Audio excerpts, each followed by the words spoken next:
رب زدني علما والحقني بالصالحين. اعوذ بالله من الشيطان الرجيم. بسم الله الرحمن الرحيم. وآتينا موسى الكتاب وجعلناه هدى لبني إسرائيل ألا تتخذوا من دوني وكيلا. صدق اللہ العظیم. سورہ بنی اسرائیل کی پہلی آیت کے بعد جس میں ہمارے 8 درس ہوئے، اب دوسری آیت جس میں اللہ کریم فرماتا ہے وہ واقعہ معراج تھا. اس میں آگے اللہ کریم فرماتے ہیں وآتینا موسیٰ الکتابہ، اور ہم نے موسیٰ علیہ السلام کو کتاب عطا کی. الکتاب الف لام عہد خارجی ہے، مراد ہے توریت. ایک ساتھ توریت نازل ہوئی تھی. وَجَعَلْنَاهُ هُدًى لِبَنِي اسرائیل، اور ہم نے اس کو بنی اسرائیل کے لیے ہدایت دینے والا بنایا تھا. اور اس کتاب میں کیا تعلیمات تھے؟ موسیٰ علیہ السلام کیا تعلیمات دے رہے تھے؟ انبیاء جب دنیا میں آتے کیا تعلیمات دیتے؟ یہ اللہ اصل میں تھا ان لا،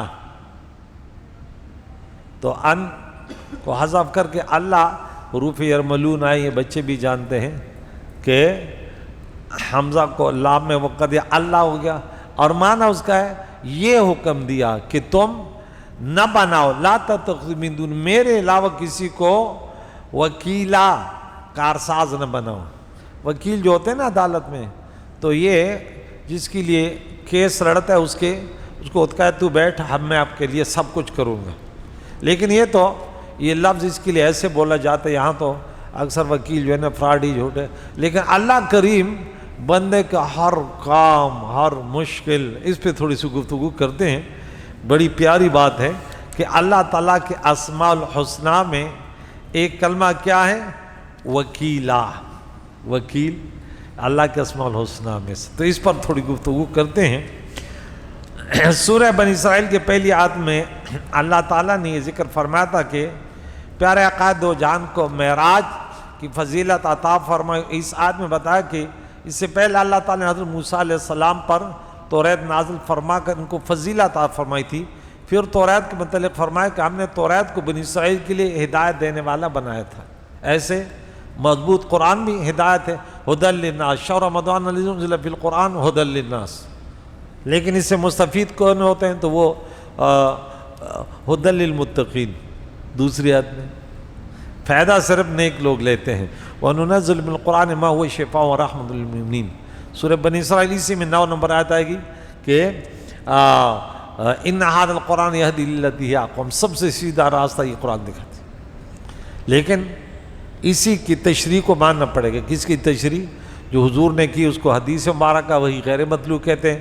پھر اصحاب کرام کا عملی جامہ، اجماع امت، قیاس، یہ سب قرآن ہی کی تشریح ہے.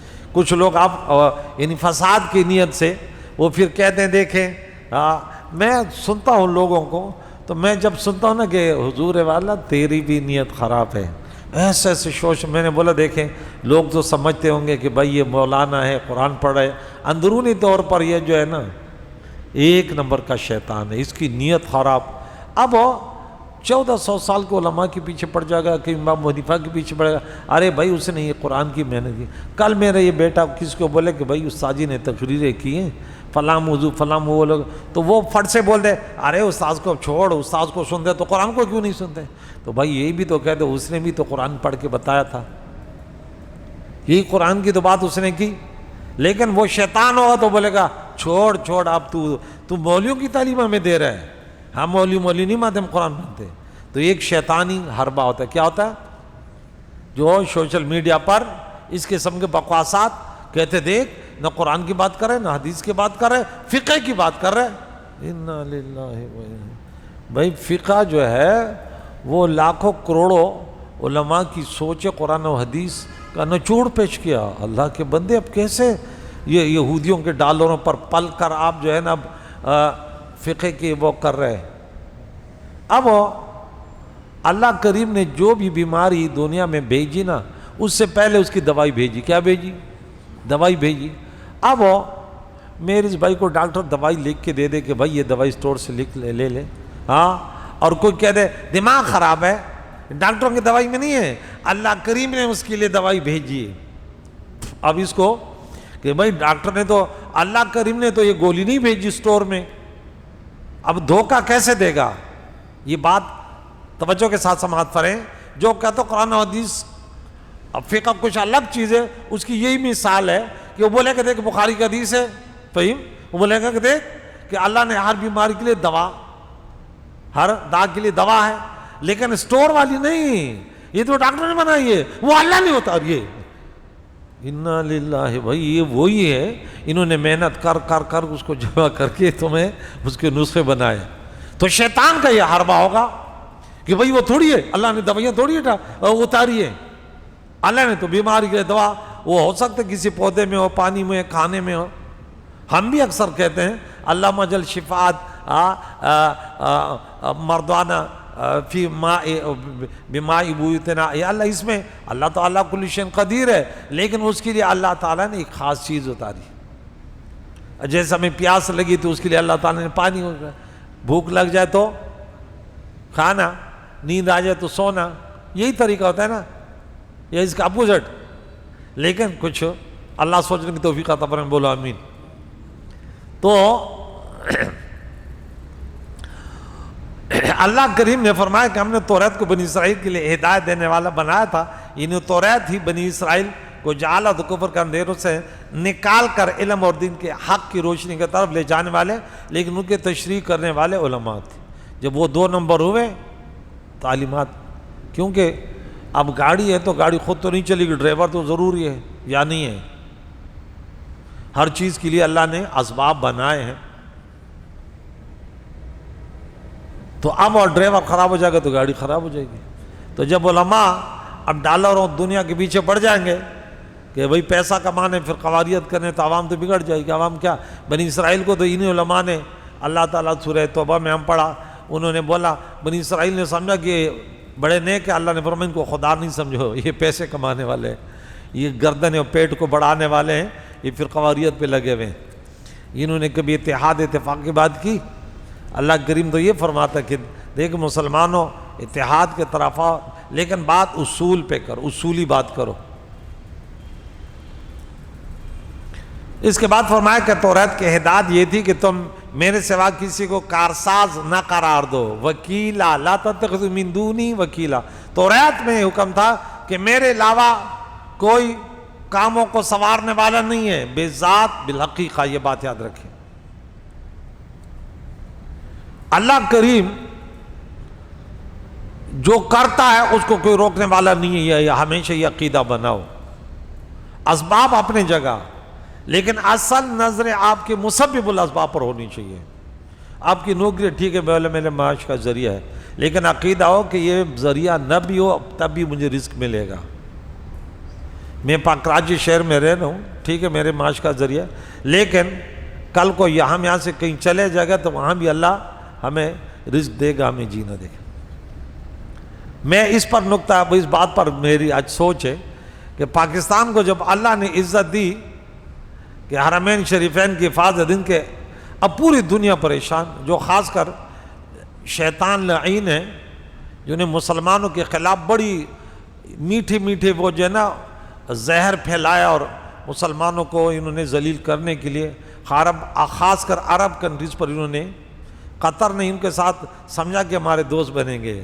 وہ ہمارے پٹھان کہتے ہیں آخر بٹک پا زگر در کی اور سوک چد مار بچی پغی کلو بوی، کہتے ہیں تو سانپوں کے بچوں کو گود میں پال رہے ہو، ایک دن تمہیں ٹھنس لے گئے۔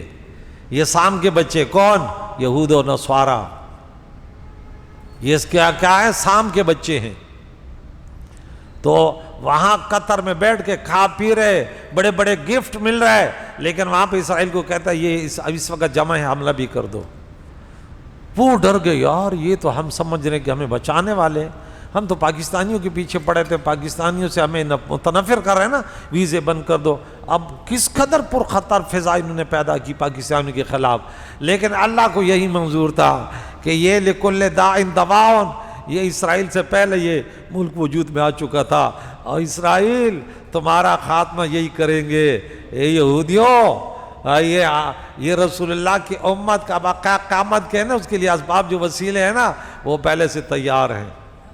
تو اللہ نے اب وہ عطا کیا، تو اللہ فرماتا ہے جو میں عطا کرتا ہوں نا فَلَا مُمْسِكَ لَهَا، وہ پریشان، انڈیا ادھر سر پکڑا ہوا ہے، وہ ادھر، یہ پاکستان کیسے آ گیا، یہ فوج بھی ادھر آ گئی، یہ تو انتہائی خطرناک فوج ہے، اور ان کے پاس تو ایسے ایسے اسلحہ ہے، وہی جو قرآن میں سورۃ نمبر 8 آیت نمبر 60 پر عمل تو یہی ہے نا کہ ان کے لیے ایسے اسلحہ تیار کرو کہ یہ خدا کے دشمن ڈر جائے، خدا کے دشمن ڈرے ہوئے، بولے یار ان کے پاس ایٹم بم ہے، یہ تو گریز، ہم نہیں کریں گے بھائی، جب ہماری عزت پر بات آئے گی، ہاں حرمین شریفین ہو، ناموس رسالت ہو، ناموس صحابہ اہل بیت ہو، ناموس پیارے عقائد و جان، ناموس قرآن، کس پر بھی آتا ہے، ہماری زندگی کا مقصد ہی یہی ہے۔ تو یہاں رب کریم فرماتا ہے یہ کام کہ میرے سوا یہی اللہ اسباب پیدا کرنے والا ہے، مسبب الاسباب ہے۔ کوئی یہ نہ کہے کہ یہ آیات تو پھر اس کی خلاف ہے کہ پاکستانی وہاں پہ کیوں وہ بن رہے ہیں، یہی تو وہی تو وہ تو ہے، وہی تو اللہ ہے، وہی کا احساس تو ہے، لیکن اس کو سمجھنا تھوڑا سا مشکل ہے۔ وہ دوسرے طریقے سے سمجھ لیتے کہ بھئی وکیلہ کا یہ معنی ہوا تو لہذا ایسے بیٹھ جاؤ، نہیں بھائی، وکیلہ کا بات آپ سمجھے، یہی تو ہے مسبب الاسباب، یہی تو ہے سب چیزیں، سب مشکل آسان کرنے والا اور مخلوق کی حفاظت کرنے والا، اسباب وسیلے وہ خود بناتا ہے اللہ تعالیٰ، کہ جہنم کے گڑھوں سے ہمیں آزاد کیا، سورہ نمبر 3 آیت نمبر 103 میں، سورہ ال عمران میں، وَكُنْتُمْ عَلَىٰ شَفَا حُفْرَةٍ مِنَ النَّارِ، تو رسول اللہ ہی تو وسیلے تھے، ورنہ حضور نہ آتے تو ہم تو، لیکن اللہ نے نجات دی، لیکن وسیلہ رسول اللہ ہے، یہ وکیلہ کے خلاف نہیں ہے، یاد رکھیں۔ تو میرے سوا کسی کو کارساز قرار نہ دو، یعنی تم اپنے معاملات میں اللہ کے سوا کسی اور پر بھروسہ نہ کرنا اور غیر اللہ پر اعتماد نہ کرنا۔ امریکہ غیر اللہ ہے، اسرائیل غیر اللہ ہے، انڈیا غیر اللہ ہے، اعتماد نہ کرنا، یہی توحید ہے۔ حضور علیہ السلام کے معراج کے بعد اس کا ذکر فرمایا، اس کا حاصل یہ ہے کہ بندے کے لیے اس سے بڑھ کر کوئی مرتبہ اور کوئی معراج نہیں ہے کہ وہ بحر توحید میں اس طرح مستغرق ہو جائے کہ وہ اپنے تمام مقاصد اور تمام معاملات میں اللہ تعالیٰ کے سوا اور کسی پر توکل نہ کرے، نہ امریکہ پر، نہ روس پر، نہ اسرائیل پر، یہ سب مسلمانوں، یہ ہمارے دشمن ہیں۔ وَلَا تَتَّخِذُوا الْيَهُودَ وَالنَّصَارَىٰ، انہیں ایک دوست نہیں بناؤ، انہوں نے ان کو دوست سمجھا، آج آنگے کھلی کہ نہیں کارآمد تو پاکستانی ہے، پاکستان کو اللہ نے عزت دی ہے۔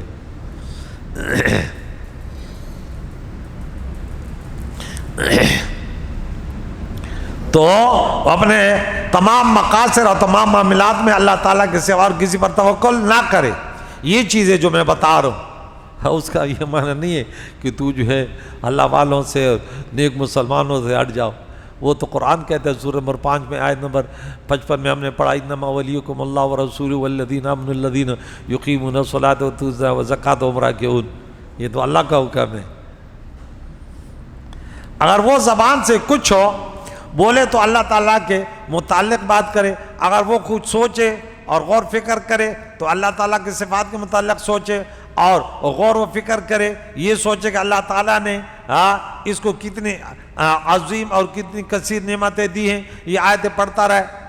وَإِن تَعُدُّوا نِعْمَتَ اللَّهِ لَا تُحْصُوهَا، سورہ ابراہیم سورہ نمبر 15 آیت نمبر 35 پڑھے، اور سورہ نحل سورہ نمبر 16 آیت نمبر 18 پڑھے، وَإِن تَعُدُّوا نِعْمَتَ اللَّهِ لَا تُحْصُوهَا، اور پھر آخر 53 نمبر ہے سورہ نحل کی پڑھے، وَمَا بِكُم مِّن نِعْمَةٍ فَمِنَ اللَّهِ۔ مسلمانوں کے لیے پاکستان ایک بہترین اللہ تعالیٰ کی طرف سے ایک وسیلہ ہے نا، کہ بھائی آج ہم پاکستان کلمہ گو جہاں بھی رہے گا ان کی عزت ہے، ہماری عزت ہے۔ اللہ تعالیٰ ہمارے حکمرانوں کو ہمت دے کہ بھائی ہم فساد کا ارادہ نہیں کرتے، سورہ نمبر 28 نمبر 83 پڑھتے ہیں، نہ بڑے ہیں نہ فساد کا ارادہ کرتے، لیکن اپنے مسلمانوں اور ان کے مال و جانوں کی حفاظت ہمارے اولین فرائض میں سے ہے۔ اللہ توفیق دے مسلمانوں کے لیے ہماری سوچ ہے۔ میرے نبی نے فرمایا مسلمان ایک جسم کے مانند ہے، ان اشتکا راس ہو جائے اشتکا کلو، ان اشتکا عین ہو اشتکا کلو، کہ اس کے جسم میں کہیں بھی تکلیف ہو پورا جسم بے قرار ہوتا ہے۔ آدم ذات پمانا واڑا یو صورت دے ہر چبل ہزار بھی حق آزارش۔ آدم کی اولاد ایک جسم کے مانند ہے، جو دوسروں کو تکلیف دیتے ہیں، اذیتیں دیتے ہیں، وہ خود جو ہے نا اذیت کا شکار تھے۔ اس صورت میں آگے بتانے والا ہوں بنی اسرائیل کے حالات، اور اس نے ان نعمتوں کی کتنی ناشکری کی ہے یہ بھی سوچے کہ میں نے شکر بجا لایا کیا ناشکری، اس کی اطاعت کرنے کے بجائے کتنے گناہ کیے، پھر اپنے تقصیر اور کوتاہیوں پر نادم اور شرمسار ہو اور عاشق ندامت بہائے، آنسو بہائے۔ اگر اسے کسی چیز کی طلب ہو تو صرف اللہ تعالیٰ سے طلب کرے، وسیلے اللہ پیدا کرے گا۔ وسیلہ اگر یہ اپنا ہے تو اس کو بھی عطا اللہ کی سمجھے، عقیدہ پختہ ہو کہ یہ وسیلہ بنا، یہ بنا، یہ بنا، یہ بنا، لیکن عطا اللہ کی ہے۔ ہم دیکھتے آنکھ سے نا، لیکن عطا تو اللہ کی ہے نا، کہ آنکھ میں نظر کس نے پیدا کی، کسی نے ہماری مدد کی تو اس کو توفیق کس نے دی ہے، یہ اصل بات ہے۔ اور اگر کسی چیز سے پناہ مانگنی ہو تو صرف اللہ سے پناہ مانگے۔ اللہ جب پناہ دیتا ہے تو اللہ پھر فرماتا ہے وَهُوَ يُجِيرُ وَلَا يُجَارُ عَلَيْهِ، اللہ تو پناہ دے سکتا ہے، لیکن اللہ کے مقابلے میں کوئی پناہ نہ امریکہ دے سکتے نہ اسرائیل دے سکتا ہے۔ اللہ نے اعلان کر دیا نا کہ میرے مقابلے میں کوئی پناہ دینے والا نہیں ہے۔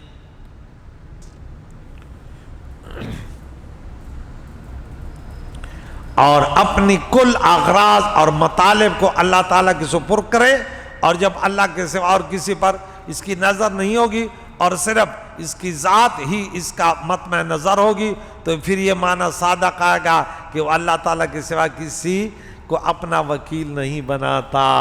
وَأُفَوِّضُ أَمْرِي إِلَى اللَّهِ إِنَّ اللَّهَ بَصِيرٌ بِالْعِبَادِ۔ علامہ جزیری لکھتے ہیں کہ اللہ تعالیٰ کے اسماء میں سے ایک اسم وکیل ہے، اس کا معنی ہے جو بندوں کے رزق کا کفیل اور ضامن ہے اور ان کی ضروریات کو پورا کرنے والا ہے، اور اس کی حقیقت یہ کہ جس چیز میں اس پر توکل کیا گیا وہ اس کو مہیا کرنے میں مستقل ہے۔ النہایہ جلد نمبر 5 میں۔ اور اس کے علاوہ محمد مرتضیٰ زبیدی متوفہ 1205 لغت میں، اب وہ کیا اس کا لغوی معنی کہتے ہیں؟ لغت میں توکل کا معنی کسی کام میں اپنی عجز کا اظہار کر کے غیر پر اعتماد کرنا، اور یعنی میں کمزور ہوں تو اللہ کے ذات پر اعتماد کی۔ غیر کا یہ معنی اب میں یہ اس لیے تشریح کو ایسا نہ ہو کہ آپ کہتے ہیں اللہ کو چھوڑ کر کسی، یہاں پہ اپنے ذات سے ہٹ کر اللہ پر اعتماد کرنا، یہ تو لغوی معنی تلاش کر رہے ہیں نا۔ اور اہل حقیقت کے نزدیک اس کا معنی ہے جو ہر چیز میں اللہ تعالیٰ پر اعتماد کرنا، اور لوگوں کے پاس جو کچھ ہے اس سے مایوس ہونا، اور متوکل علی اللہ اس کو کہا جاتا ہے جس کو یقین ہو کہ اس کی رزق اور اس کے تمام ضروریات کا اللہ تعالیٰ کفیل اور ضامن ہے، سو اسی کی طرف وہ رجوع کرے اور اسی کے غیر پر توکل نہ کرے۔ حضرت عباس رضی اللہ عبداللہ ابن عباس رضی اللہ تعالیٰ عنہ بیان کرتے ہیں حضور علیہ السلام نے فرمایا مصیبت زدہ شخص یہ دعائیں ہیں، اے اللہ میں تیری ہی رحمت کی امید رکھتا ہوں، سو تو مجھے پلک جھپکنے کے لیے بھی میرے حوالے نہ کر اور میرے تمام کاموں کو ٹھیک کر دے، تیرے سوا کوئی عبادت کا مستحق نہیں ہے۔ ابو داؤد کی حدیث 5090 نمبر پر ہے۔ یہاں ایک دو باتیں کرتا ہوں پھر یہودیوں کا واقعہ شروع ہوگا، کہ یہاں پہ یہ جو کہ اس آیت مقدسہ میں ہم نے پڑھا، بس یہاں تک بس ہے، ٹھیک ہے نا۔ یہ آگے ذریت من حملنا مع نوح پڑھیں گے کہ ذریت من جو ہے منادہ مضاف ہے، یا ذریت من یہ ان کی اولاد جن کو ہم نے نوح علیہ السلام کے ساتھ کشتی میں، اس کی 2-3 باتیں چلو یہ بتا دیتا ہوں، یہ تھوڑا سا پھر آگے ان یہودیوں کا بنی اسرائیل کا واقعہ شروع ہو رہا ہے۔ تو یہاں پہ اللہ کریم نے فرمایا کہ نوح علیہ السلام کے متعلق فرمایا کہ بے شک وہ بہت شکر گزار بندے تھے۔ ان دونوں آیتوں کا خلاصہ یہ کہ تم میرے سوا کسی کو وکیل نہ بناؤ، میرے ساتھ کسی کو شریک نہ کرو، کیونکہ نوح علیہ السلام بہت شکر گزار بندے تھے، اور وہ اس لیے بہت شکر کرتے تھے کیونکہ وہ موحد اللہ کو واحد لا شریک ماننے والے انبیاء کی یہ صفات ہے، اور ان کو جو نعمتیں بھی ملتی تھی اس کے متعلق ان کو یقین تھا کہ وہ نعمت اللہ تعالیٰ نے اپنے فضل و کرم سے عنایت فرمائی ہے، اور تم سب لوگ نوح علیہ السلام کے اولاد ہو، ہاں ذریت من، یہ کیا تھا اصل میں؟ آپ کو کہتے ذریت پر نصب کیوں ہے؟ تو بولا یہ منادا مضاف ہے، من مضاف الیہ ہے، یا ذریت من، اس لیے اب اعراب صحیح ہو گیا، اے ان کے اولاد جو ہم نے نوح علیہ السلام کے ساتھ کشتی میں سوار کیا، کیونکہ باقی تو سب ختم ہو گئے تھے۔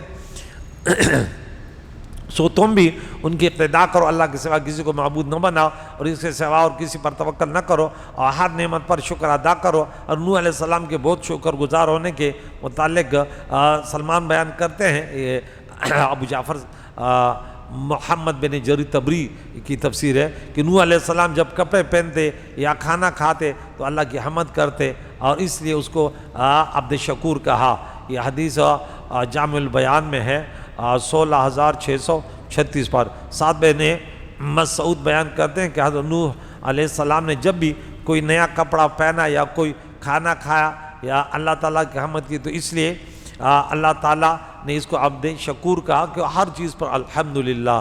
آگے عمران بن سلیم بیان کرتے ہیں کہ اللہ تعالیٰ نے حضرت نوح علیہ السلام کو اس لیے عبد شکور فرمایا کہ جب وہ کھانا کھاتے تو یہ دعا کرتے، تمام تعریف اللہ کے لیے جس نے مجھے کھانا کھلایا، اور اگر وہ چاہتا تو مجھے بھوکا رکھتا، اور جب لباس پہنتے تو یہ دعا کرتے، تمام تعریف اللہ کے لیے جس نے مجھے لباس پہنایا، اگر وہ چاہتا تو مجھے برہنہ رکھتا، اور جب وہ جوتے پہنتا تو دعا کرتے، تمام تعریف اللہ کے لیے ہیں جس نے مجھے جوتے پہننے کی طاقت عطا فرمائی، اگر وہ چاہتا تو مجھے ننگے پیر رکھتا، اور قضائے حاجت کرتے تو یہ دعا کرتے کہ تمام تعریف اللہ کے لیے ہیں جس نے مجھ سے یہ گھین والی چیزیں دور کر دی، اگر وہ چاہتا تو اس کو روک لیتا۔ عائشہ صدیقہ رضی اللہ تعالیٰ عنہ بیان کرتی ہیں کہ حضور علیہ السلام نے فرمایا، اور نوح علیہ السلام جب بھی بیت الخلاء سے فارغ ہوتے تو یہ دعا کرتے، تمام تعریف اللہ کے لیے ہیں جس نے مجھے کھانے کی لذت چکھائی اور اس کے افادیت میری جسم میں باقی رکھی، اور اس کا فضلہ مجھ سے